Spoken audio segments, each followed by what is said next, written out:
Chapter 3, Basic Principles and Concepts, Immunology and Pathology, Susceptibility and Resistance. When it comes to who can and cannot get infected, okay,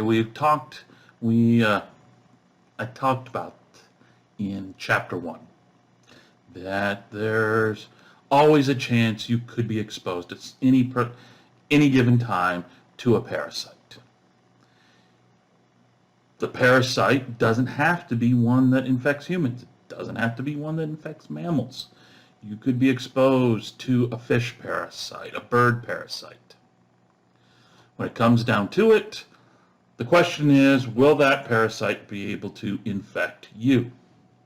Once it gets in, is it going to be able to establish? Is it going to be able to start, going through the next stages of its life cycle? Or is it stuck and at some point in time your immune system is going to just kill it? For it to not only get in you, but also stay in you, remain in you, establish, and then be able to start going through the next steps of its life cycle, means that you as the host have to be susceptible. It means that you have to be an internal environment that this parasite can flourish in.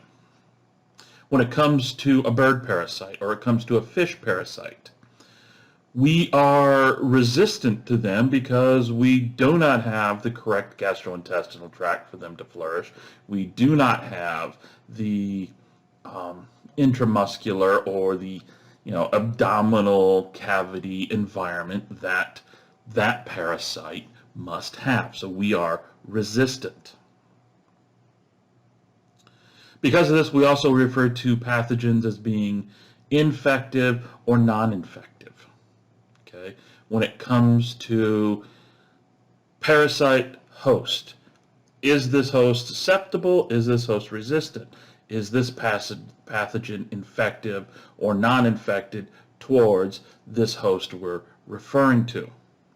So we have to look at, we can't just sit there and draw big, with big brush strokes, draw big pictures. This pathogen, this parasite always infects, blah, blah, blah. It's going to depend upon the parasite. It's going to be dependent upon the host. Because, like I said, it's the gastrointestinal tract environment, it's the intermuscular environment, but it's also your immune system. Will your immune system will your immune system be able to overcome that pathogen and any defenses that pathogen may have? Because when it comes right down to it, many pathogens are going to have some form of ability to moderate or downregulate or evade host immune responses. When it comes right down to it, all animals, as long as they are multicellular, are going to have some form of innate immunity. Okay? Innate immunity, as we're going to see in this chapter, is a collection of cells that patrol, look for anything not self. Anything not self gets killed, gets phagocytized, gets bound up so that it can be removed from the tissues. And if it can't remove it, then it's going to just encapsulate it with cells so that it's now walled off. So you see that this innate immunity, especially in us humans, because when we get further into this chapter, the immunity we'll be discussing, you're going to be looking at it from a human base, keeping in mind that there are homologs through all mammals. So things we talk about in this chapter, there will be homologous structures, homologous proteins, receptors, all of that are going to be found in mouse, dog, sheep, rabbit, and whatnot. So when it comes down to this innate immunity, the innate immunity, this ability to fight off parasites, is going to be variable. You look at this figure right here. This figure is showing the immunity, a resistance to Leishmania donovi. Okay, Leishmania donovi is a parasite that infects mammals. We see that when it comes to who can get infected and who can't. The hamster with its line going, basically trajectory straight up, means that hamster is highly susceptible. Its innate immunity cannot overcome. Whereas you look at the rat, where, within a few days, it's already nosediving the number of parasites found within it. Or the guinea pig, where it starts to go up, but then the immune system kicks in heavily and it goes down.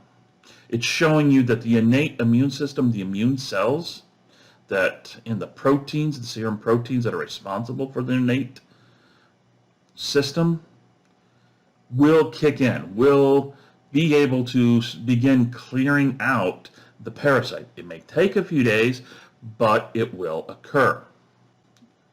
When it comes down to it, pretty much all jawed vertebrates have some form of adaptive immunity. Okay?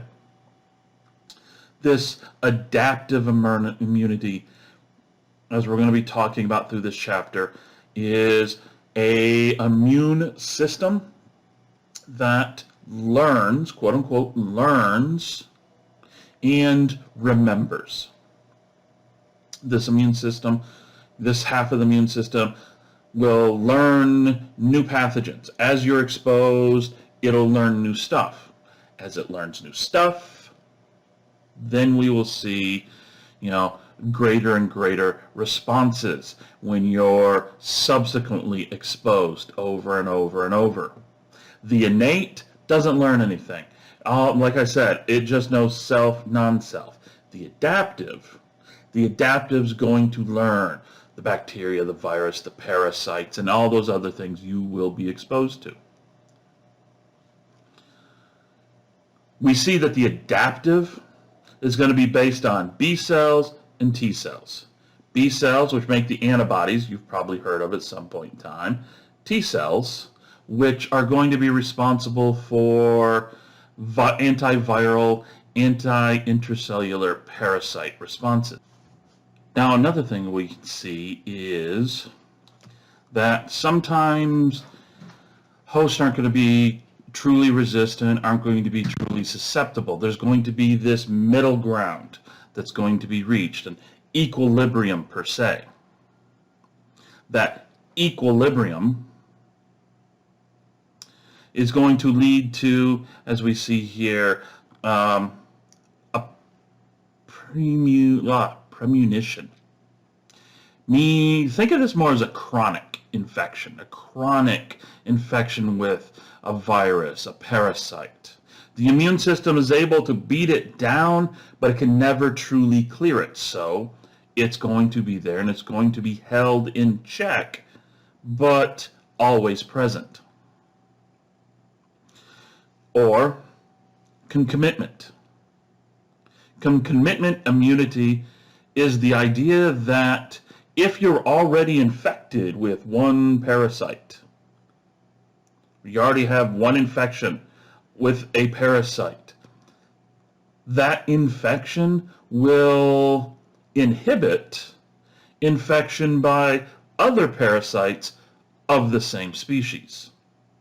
So if you already have one liver fluke, the idea is that the chances of another liver fluke also infecting you at the same time, well, that's just not going to occur. Do we always see this with all parasites? No, which is why some people can, some animals can be riddled with, different worms, different lung flukes, liver flukes, and whatnot.